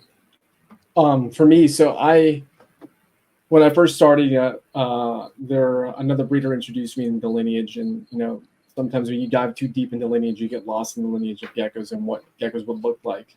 But it gave me an idea, based off phenotypes of what these gecko morphs might look like or what they carry. And I actually started it this season. I actually started going through some of my breeders and actually, whether I'm taking a picture or I'm just holding it in my hand, I try to identify it with my own eyes. Like, okay, this is what this has, and I'll write down certain phenotypes. Like a primary phenotype, this one is majority pinstripe or has strong pinstripe. And then, I'll trace it back to its lineage, and its lineage, like 3 out of the 4, grandparents plus the parents are lineage or pinstripe. Or I like look at patterns or contrast, like coverage. Because I'm always trying to figure out like, okay, what will complement this gecko? What does this gecko lack, but still has a majority of its lineage, or, you know? So I would list down all the phenotypes that some of my females or males would carry that I thought like the top 3, and then I would pair it off that. I'd be like, okay, these 3 phenotypes are very present, very strong in their offsprings, siblings, and its lineage.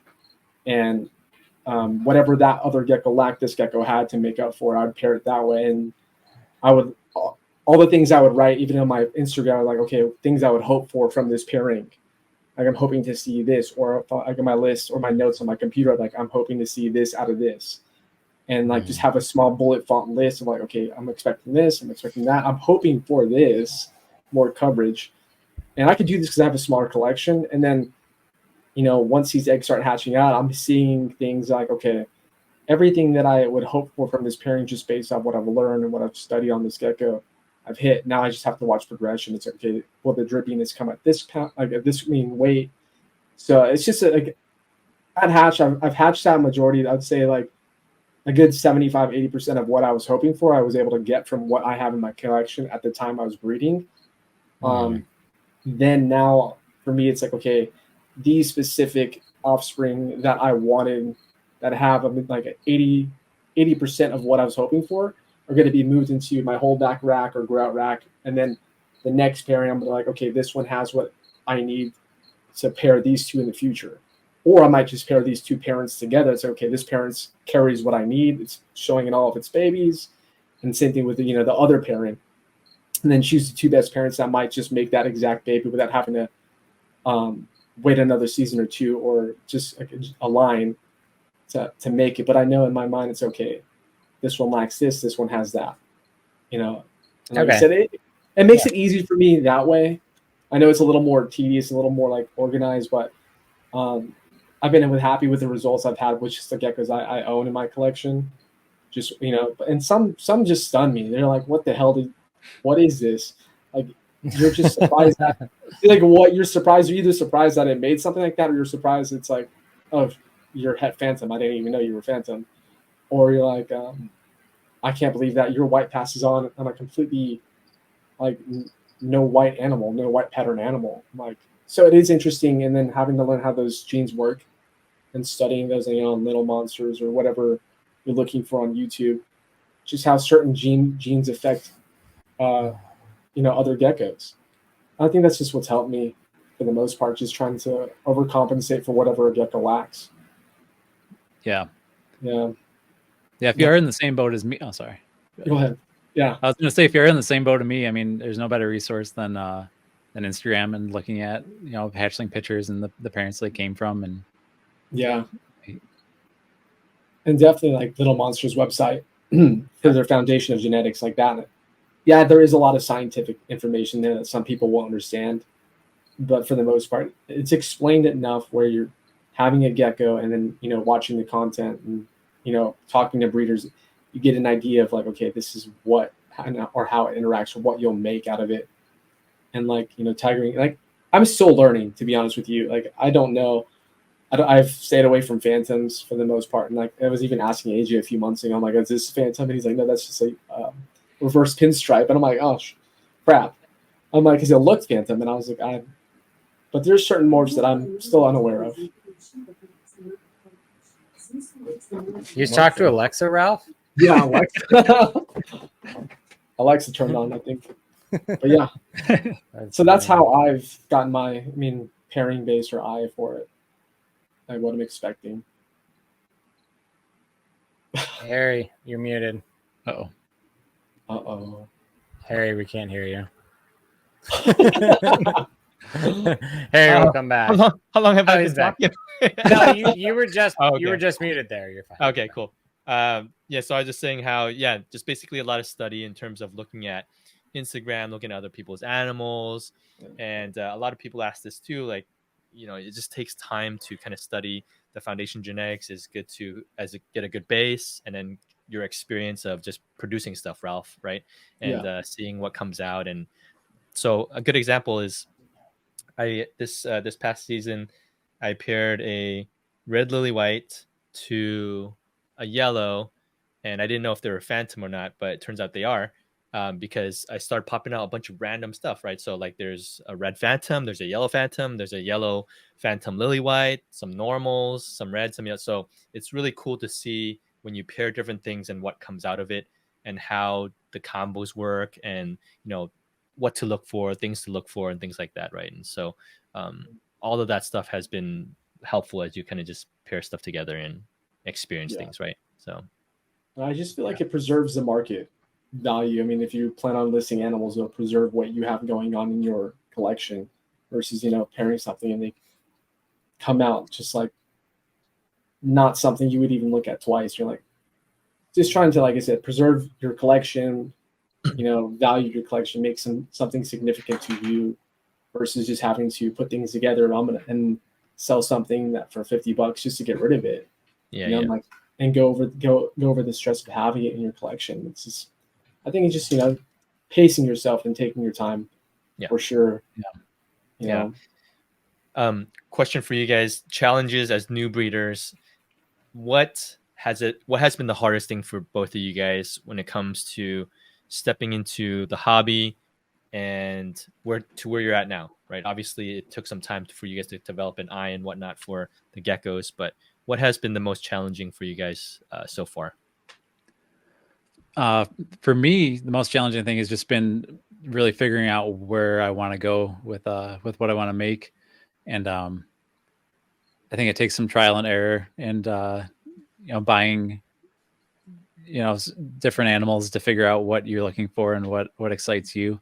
You're gonna go through a lot of different phenotypes before you find the one that you that you love. And have you wasted a lot of money so far, Preston? Buying stuff that you don't need? A little bit too much.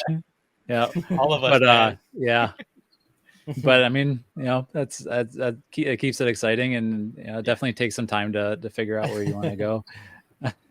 Yeah, man. But honestly, no. As far as other challenges, honestly, like the Gecko Pod, listening to the first few episodes there, really helped. You guys kind of set the foundation for, incubating and breeding and all that. So huge help. Awesome, man. So funny, Harry. I don't even remember what we talked about at the beginning. I have no idea. We talked about breeding animals.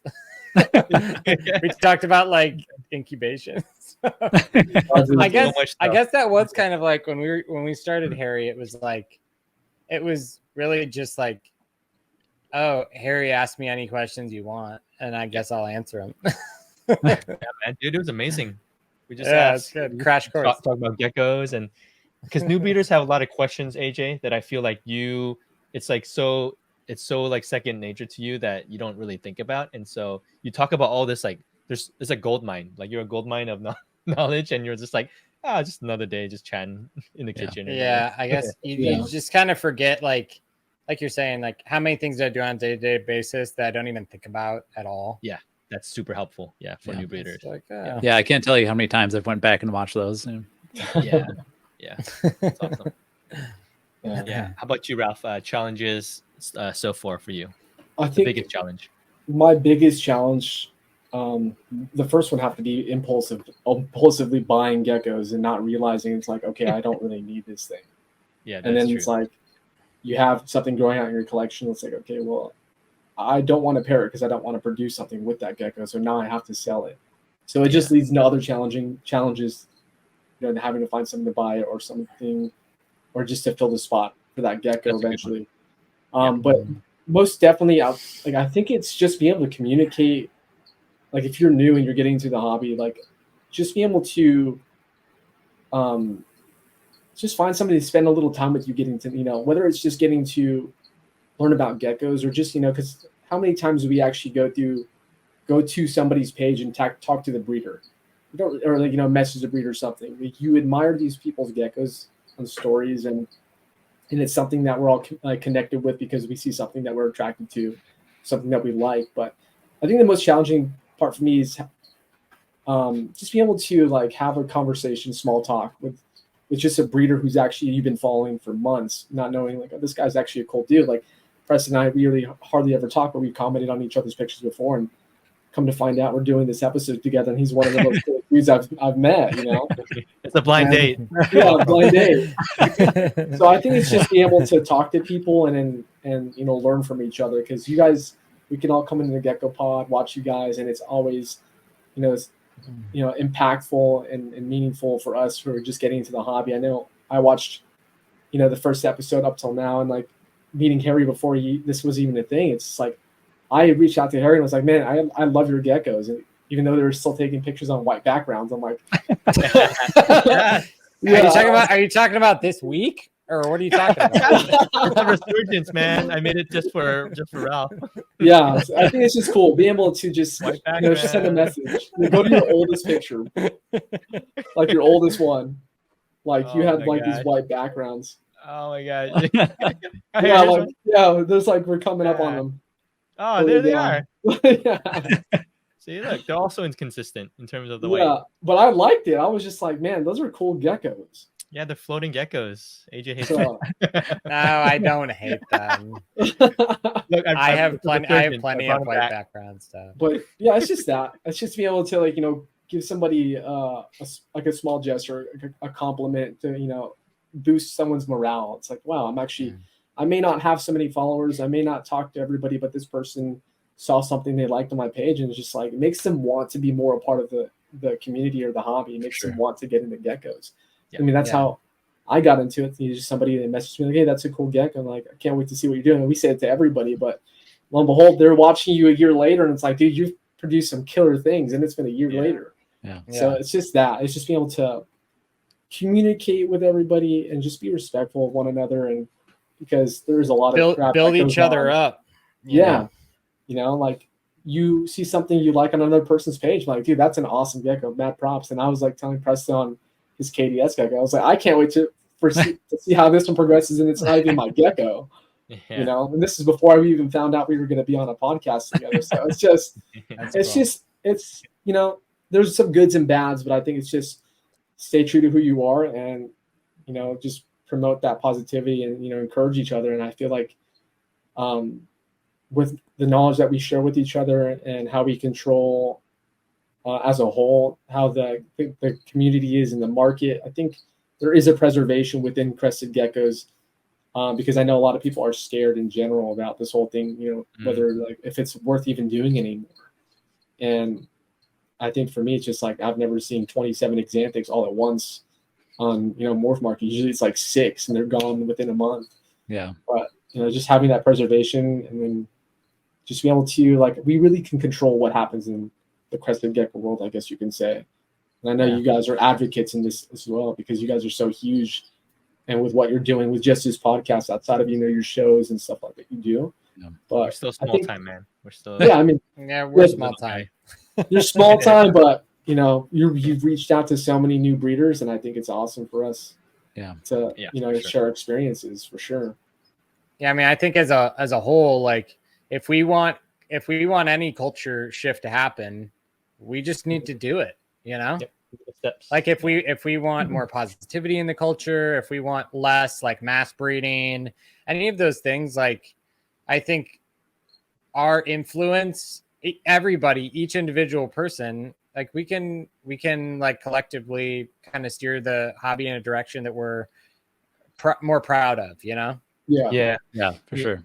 I think it's easy. I mean, the power of the community is very important in the sense that when something bad happens, everybody rallies around to kind of crap on that bad thing. Like, just imagine if we had more positivity rallying around good things. Yeah, like it's okay, and it's not this.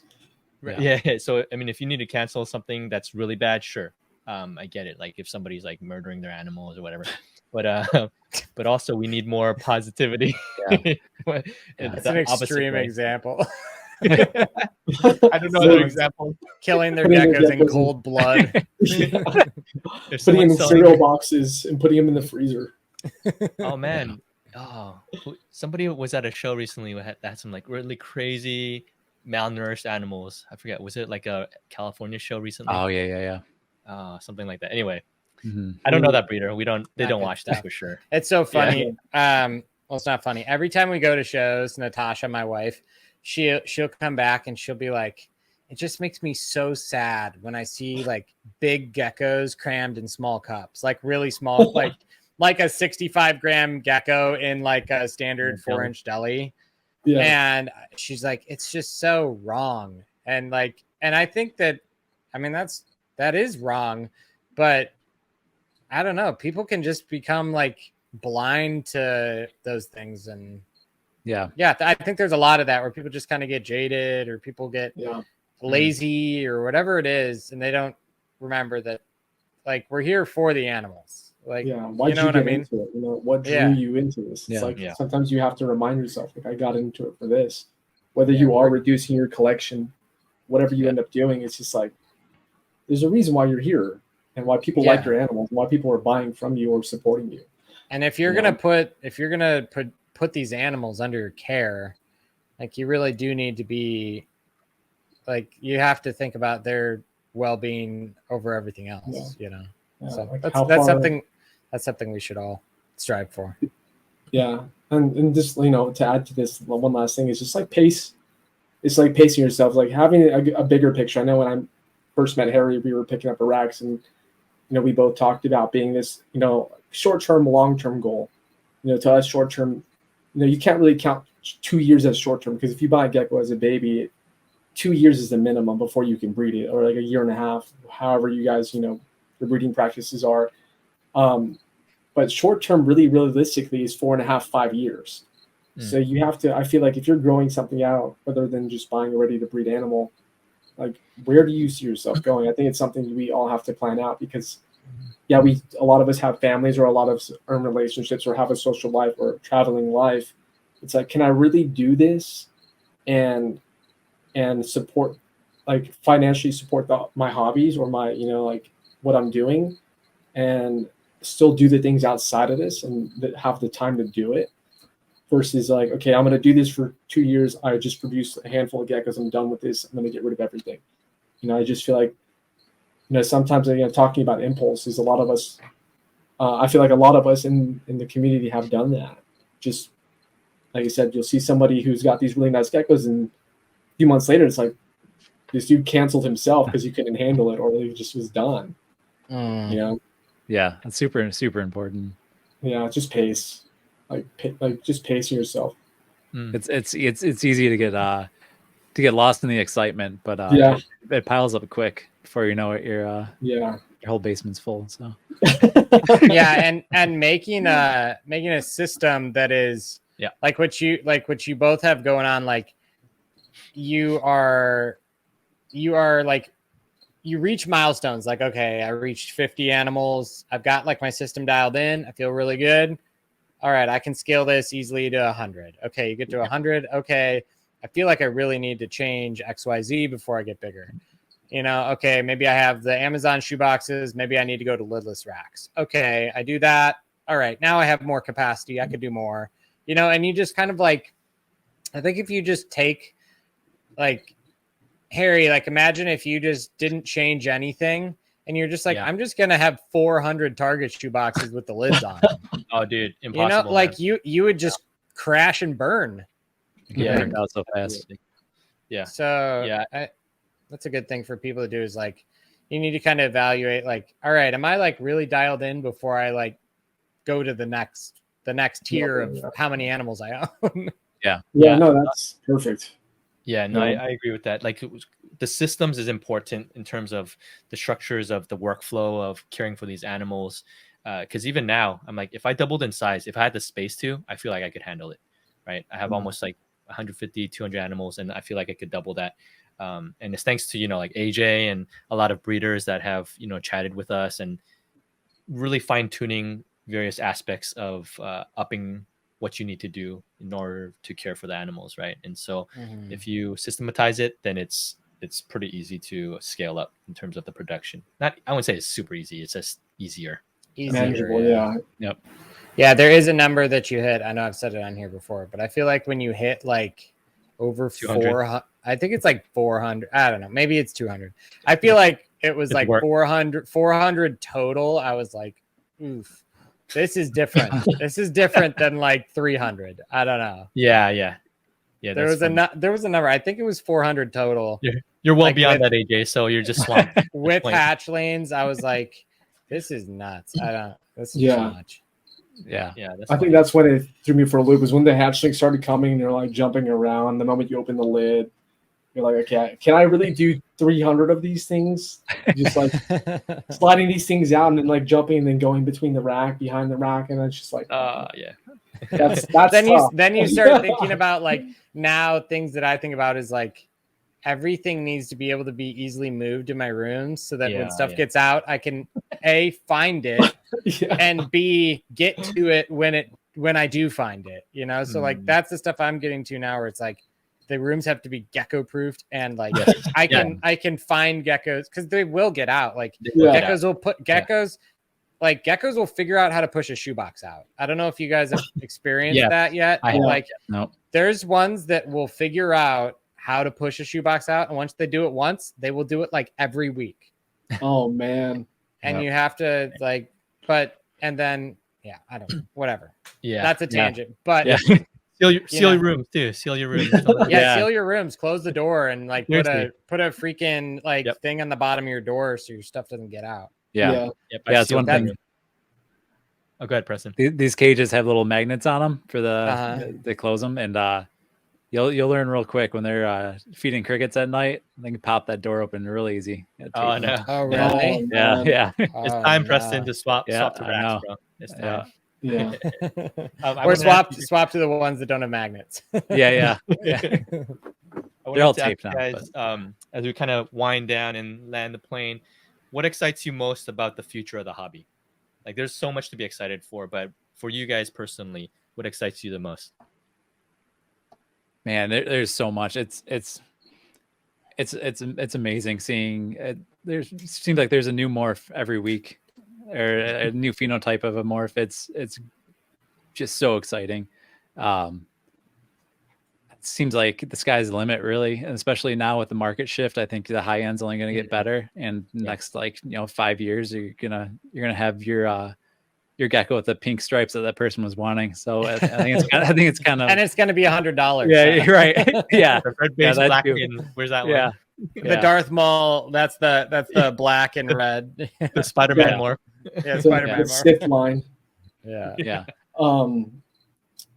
For me, it's just, with where things are at right now, I think for the newer breeders, I think it's going to be exciting to see the newer breeders pick up some of these the animals that are affordable that you could really do something with. Because if I didn't have some of these animals that I have now, I probably would have picked up so many different kinds of geckos. Like seeing those people do it and then seeing them take their project to another level, just like how, the seasoned breeders or the people who've already been doing this have commented on me, just evolved throughout the time that I've been in here. I would love to see that with the newer people that I was able to meet at the Anaheim show, like with you guys. There's so many people coming to the table getting these new geckos, and it's just like this guy has a good eye. It's like that person's buying a gecko for a reason, so they're figuring out what to do with it. I think it would just be cool to see that happen with somebody else, and then continuously, for me, just be able to grow, do the show, hit certain milestones as far as like what I'm doing with my geckos or what kind of projects I'm achieving with it. And just to see everybody, like us four and everybody that we talk to or communicate with 5 years from now, still doing the same exact thing. I think that'd be fun to see, just chatting about geckos, like with new faces and old faces. Cause I'm fairly new, I've been in here for 2 years, if that. And to be able to talk to people like with AJ and the more seasoned breeders and have these conversations, priceless. I think anybody who's new in the hobby would feel the same way. I think that's what I'm looking forward to. Yeah, man, sure. We'll do it. We'll be having this conversation 5 years from now. I'll be here. I don't know if you guys. I'll be here. You can't kick me out, apparently. We're all gonna be the old school folks, and then all the newer ones are gonna be up in coming, right? So yeah. I think that's gonna be fun for sure. we're gonna be the old salty people, and everybody else is gonna be like, we're gonna crap on all these new breeders. yeah, they'll be asking us on their podcast, like, all right, this crusty old fart, you know, he doesn't know what an Xanthic is. He doesn't know what a sable is. Let's say everything's gonna be accepted by then. Super caps, everything to be like at that point. It's gonna be like we're gonna have so much drama with each other. We're gonna hate each other. There's gonna be salty. Super caps are gonna be the number one morph in 5 years. Yeah, nostrils are gonna be the size of like holes. Like everything be super evolutionized. What else? They're gonna dial in. Cowabunga's gonna dial in the alien head morph, and everybody's gonna be breeding those. It's gonna sell for $3,000. They're gonna be like Johnny 35, like generational. Yeah, I think it's gonna be fun. Yeah, lots of good to come. Yeah. So I guess we'll ask you guys this. We've done a lot of this already today, but I mean, I guess we've done breeder advice. We've done that. But what would you guys like to do as far as plugs? Where can people find you guys? I know Preston needs a bunch of people to come and follow his Instagram. Everybody on this podcast needs to go follow Preston at Super Yamori. Yeah, definitely check him out, guys. Thanks. Yeah. Pull your social check out the Dragon Ball, the import tuner. Yeah. Super street guy. People probably have no idea. See Super Yamori, like, what the hell is this? No idea. It's like a dirt bike, dude. That's cool. I appreciate it. Yeah. Where else can we find you, Preston? That's it, man. I have a Facebook, but there's not much on there. Yeah, hit up Preston. I have a morph market, but there'll be more to come on there. But yeah, pretty much just Instagram for now. Cool. Super Yamori. Follow him. Send him a DM. Say hi to him. Say what's up. Yeah. Thanks, man. Yeah, appreciate you, Preston. And then Ralph, how about you, man? You guys can find me on Crestie Spectrum at Crestie Spectrum on Instagram. I do have a Facebook as well, Morph Market, and a website. And it's all Crestie Spectrum. If you just pull that up, it'll show me my page up there on your website. Yeah, we'll link everything together. Oh, it's right here, right? All your little Morph Market Facebook. All of it's there. Looks and good, yeah, thank you. Oh, I don't like you. Now I do. Dang. Yeah, I'm not as active on what do you call that on Facebook. Neither am I. Yeah, I'm not super. So it's mainly Morph Market and Instagram. So that's usually where I do a lot of my moving, and occasionally you'll see it on Facebook once in a while. So sweet. Yeah, we'll link everything to the description of this episode. So awesome. Yeah, cool, man. Yeah, well, thank you guys. We'll do this again. You for having me on. This has been awesome. Yeah, you guys been awesome. We're gonna see you guys doing super well a couple years out down the road, and you'll be killing it. So appreciate you guys. Yeah, everyone gonna be at Tinley coming up. Oh, not Ralph apparently. No, I mean. I said, Ralph, if you go, I'll go. He said no, so I might not go now. Yeah, what you the said heck? You said that last year. You still went. Yeah, Harry's like, oh, I'm going to Tinley. And then he goes, Ralph, are you going to Tinley? Ralph goes, no. Harry's like, yeah, me either. I'm like, what? So it's going to be me and Preston. It's going to be me and Preston hanging out. Yeah. You guys can be sitting at your houses watching people's IG lives, and Preston and I are going to be chilling. Yeah, Preston, you're going? All right. Yeah, I'll be there. Yep. Okay. Is it a drive for you or a flight? It's a drive. It's only like 5 hours away, so it's not too bad. That's not bad. Okay. Yeah, I'm not sure if I'm going yet. We'll see. Yeah, it's a long way from you. Yeah. But I do love seeing people. Last year was pretty awesome going to Tinley. So yeah, sweet. Just wait for that Gecko Pod table in the future. Yeah. Oh yeah, man. I'll be out there if there's a Gecko Pod table. I'll broadcast. Broadcasting live. Yeah. Yeah. Well, thank you guys. We'll catch you guys soon. Appreciate it, guys. Take care. Thank you, everybody. Oh, this will come out probably Thursday. AJ, you'll also have a auction that day, so it's gonna be AJ Day that day.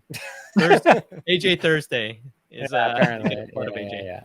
All right, guys. I'll see you later. All right, thanks, guys. Bye. Yeah.